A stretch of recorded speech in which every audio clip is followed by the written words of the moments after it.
A Estrada de Ferro Vitória-Minas foi criada por empresários mineiros e capixabas no início do século XX. A primeira ideia era interligar Vitória, no Espírito Santo, a Diamantina, em Minas Gerais. Pouco tempo depois, foi descoberta uma grande jazida de minério de alto teor em Itabira, Minas. Foi preciso, então, traçar novos planos para a ferrovia, agora em direção ao Pico do Cauê. Em 13 de maio de 1904, foram inaugurados os primeiros quilômetros da ferrovia. Partindo da estação de Porto Velho, no Espírito Santo, a estrada seguiu por matas fechadas, montanhas e sobre rios. O presidente desse projeto era Pedro Augusto Nolasco Pereira da Cunha. Com o avanço da construção, foram criadas novas estações e, assim, vários povoados ao longo da estrada de ferro começaram a ganhar mais vida. Em 1906, a estação de Colatina foi inaugurada com uma grande festa. Um ano depois, a divisa do Espírito Santo com Minas Gerais se transferiu para a região das estações Baixo Guandu e Aimorés. Logo depois, Vitória-Minas passou a atravessar o Rio Doce, em Figueira do Rio Doce, hoje Governador Valadares. Entre 1915 e 1918, durante a Primeira Guerra, a ferrovia parou. Na década de 1920, foram inauguradas as estações de Ipatinga e do Calado, hoje Coronel Fabriciano.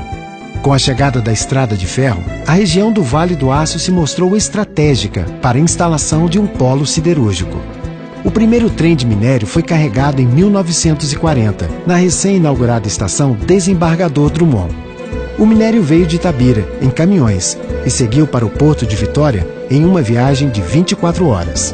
Lá, o navio finlandês Modesta foi carregado com 5.750 toneladas que seguiram para os Estados Unidos.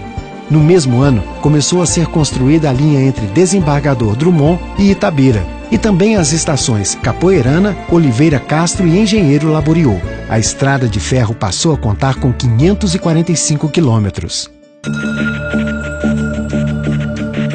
Em 1942, com a Segunda Guerra, a ferrovia foi nacionalizada e o presidente Getúlio Vargas criou a Companhia Vale do Rio Doce com altos investimentos. Um longo período de melhorias foi iniciado no trecho.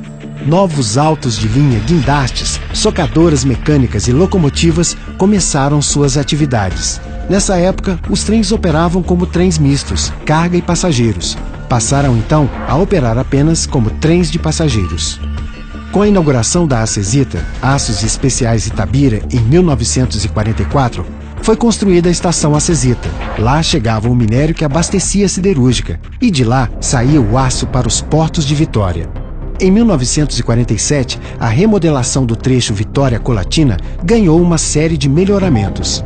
Em 1950, as locomotivas a vapor deram lugar às locomotivas a diesel. A Vitória-Minas logo adquiriu 50 locomotivas da General Motors, modelo G12. Uma nova fase na logística de cargas e minério tornou a Vale do Rio Doce uma das maiores mineradoras do mundo.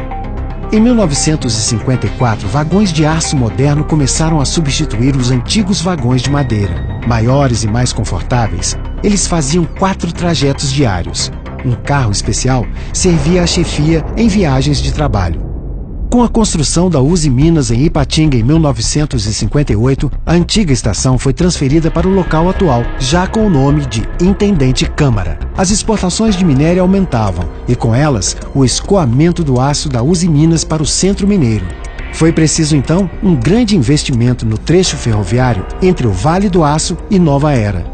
Para administrar esse investimento, foi criado o Departamento de Obras da Via Permanente, por Eliezer Batista, então presidente da companhia. E foi iniciada a construção da variante de Sá Carvalho, que retirou os trilhos da margem do rio Piracicaba.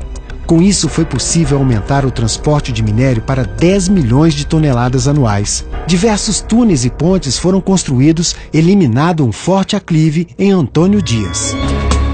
A construção do Porto de Tubarão, em Vitória, e a descoberta das primeiras jazidas na Serra dos Carajás, no Pará, aconteceram na mesma época. Os mercados externos se abriram e a Vale do Rio Doce investiu em novas minas e construiu o ramal de Costa Lacerda, que dava acesso às minas de fábrica de Timbopeba e Mariana. Na década de 70, aconteceu um dos maiores investimentos na história ferroviária brasileira, a duplicação de todo o trecho ferroviário. a Vale do Rio Doce passaria a ter a primeira ferrovia totalmente duplicada das Américas.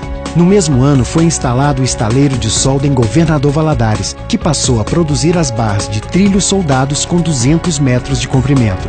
Para os serviços de duplicação, foram adquiridos vários equipamentos de terraplanagem. Em seguida, foi instalado o Centro de Controle de Tráfego, CTC, que passou a controlar todo o tráfego ferroviário. 1984. A ferrovia atingiu a marca de 1 bilhão de toneladas de minério e cargas transportadas. Em 1997, a Vale do Rio Doce passa a ser uma companhia privatizada. O Museu Vale foi criado no ano seguinte, na antiga estação de Pedro Nolasco, em Vila Velha, com um grande acervo fotográfico, documentação e uma locomotiva a vapor totalmente reformada. Em 2007, a Companhia Vale do Rio Doce passa a se chamar Vale. E acompanhando a mudança, uma nova pintura foi aplicada em suas locomotivas e no trem de passageiros. Em 2011, a Estrada de Ferro Vitória-Minas bateu o recorde de 11,2 milhões de toneladas de minério de ferro transportadas em um único mês. Em 2014, a Vale adquiriu um novo trem de passageiros para Vitória-Minas. Com design europeu, moderno, seguro e confortável, ele oferece transporte de alta qualidade para mais de 1 milhão de passageiros por ano. E assim, a Vitória-Minas segue seu curso, contribuindo para o crescimento do Brasil e participando da vida dos brasileiros. Mais de um século fazendo história e abrindo caminho para o futuro. Vale, para um mundo com novos valores.